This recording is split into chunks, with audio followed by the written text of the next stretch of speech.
Here is my fun little powtoon about why you shouldn't use to be and its conjugations.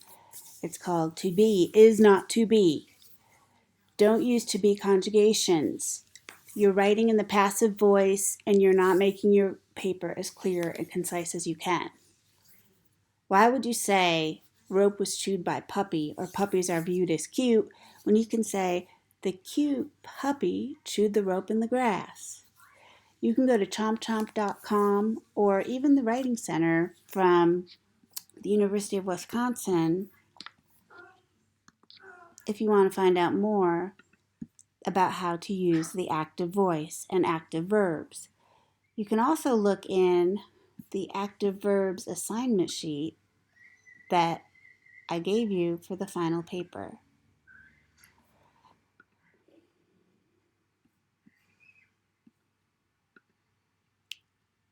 So if you want to have a cheat sheet of what active verbs look like, these are active verbs that apply to how we analyze, synthesize, demonstrate, and do the various kind of things that take place in academic writing.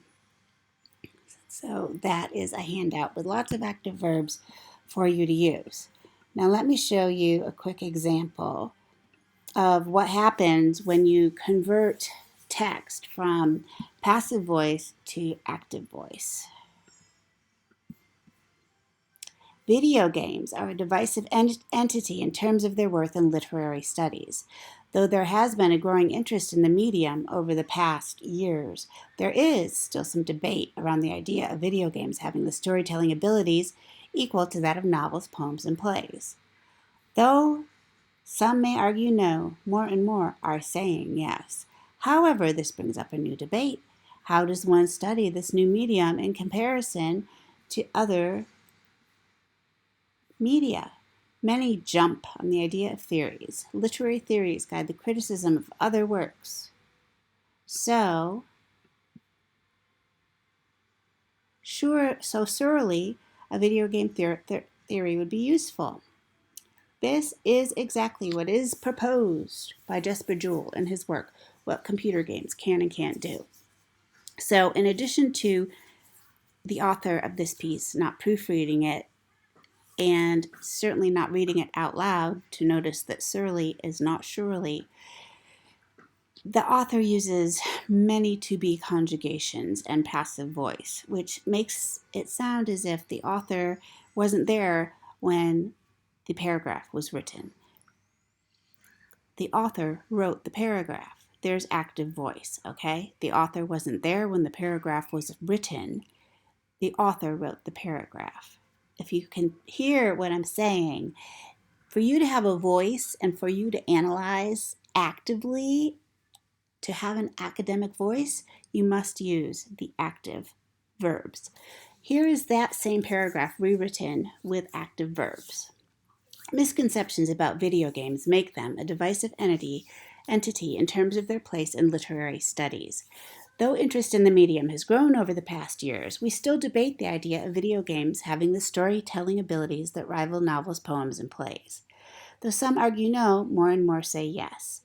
However, this brings up a new debate. How does one study this new medium in comparison to other print media? Many jump on the idea of theories. In his work, What Computer Games Can and Can't Do, Jesper Juhl postulates that literary theories guide the criticism of other works, so surely a video game theory would be useful. And here's one more example that I'd like to show you, which has a conversion from passive voice to active voice, and also the active proofreading that I constantly advocate. And I would like to apologize to Ms. Anderson for showing her name in this because she has been really game to learn about revision and to share her work with everybody.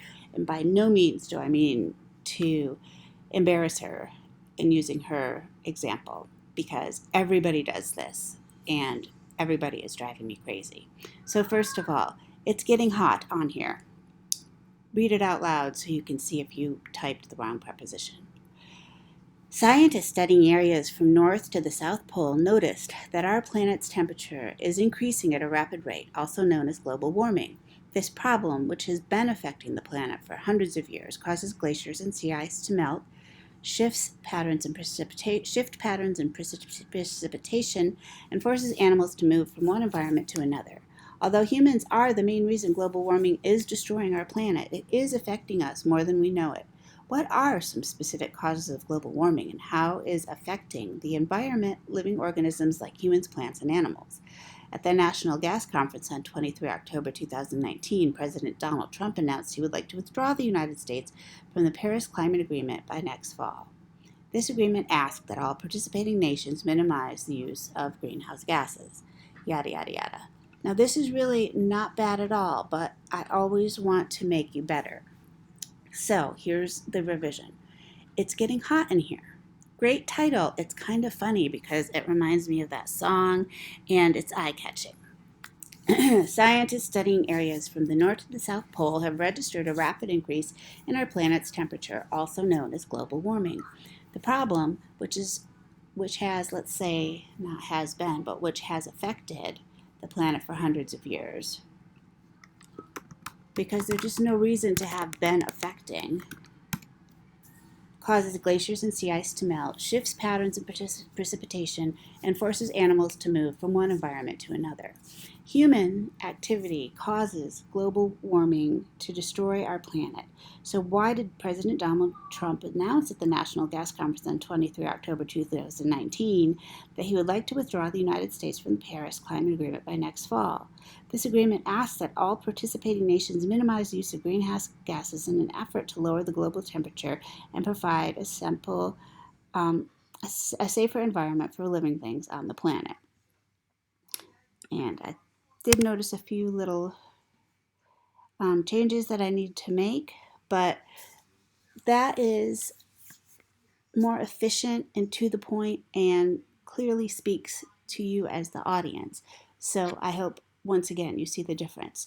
Now, if you're still a little confused because this moves quickly through a lot of examples, then please look at some other sources, such as the University of Wisconsin website for their writing center. Try to use the active voice whenever possible. Passive voice sentences often use more words, can be vague, and can lead to a tangle of prepositional phrases.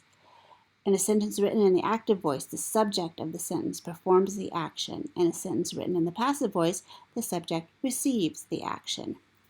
The rope was chewed by the puppy. Puppies are viewed as cute.